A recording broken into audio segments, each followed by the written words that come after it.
We are aware that, a lot of kids come to school with more than just what homework they had for last night and, what classes do they have for today. Incidence of mental health in youth continues to rise, whether it's depression, anxiety, suicidal ideation.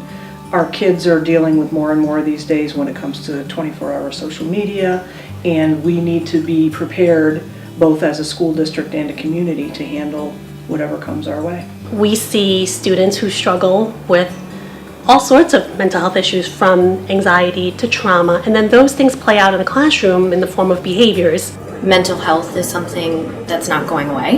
It's not going away for adults, and it's not going away for children. And we as teachers, we're the first line of defense. Often we greet our students in the doorway, in the hallways every morning, and oftentimes we can tell what's happening, what didn't happen, what happened the night before. So there's still a stigma associated with mental health. Being able to just talk about the issues is a step in the right direction. We can't have a well-functioning school district if we also don't have supports in place that go beyond just the curriculum that we're doing in the classroom. If we don't have these conversations about mental health, then we're not meeting their needs.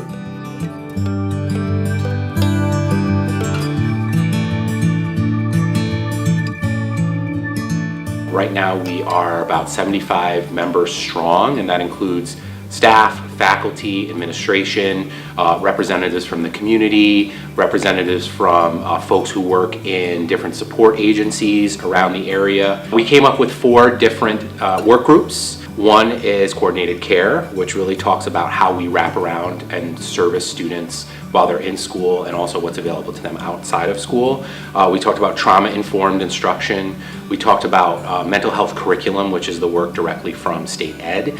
And finally, we talked about a more proactive approach, which is the staff and student wellness. I was invited to be a member of the Coordinated Care Committee. One of the things that we're doing on that committee is to work to identify resources in the community that we can pass along to our kids in the school district and their parents. It is something I feel very strongly about. It is something I'm very passionate about, and I'm really glad that the district has started this initiative, and I'm actually very excited to be a part of it. There's no coursework to prepare for this kind of thing.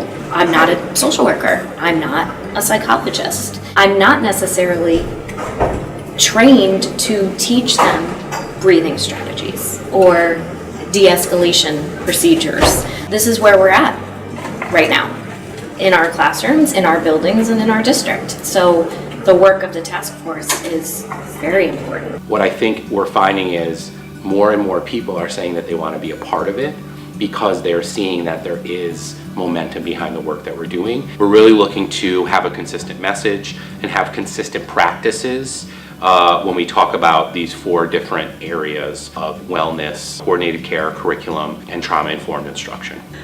For our teachers, I hope that we can give them some strategies, some supports on what to do. For the families, I'm hoping that we can give them some guidance and really be a partner with them.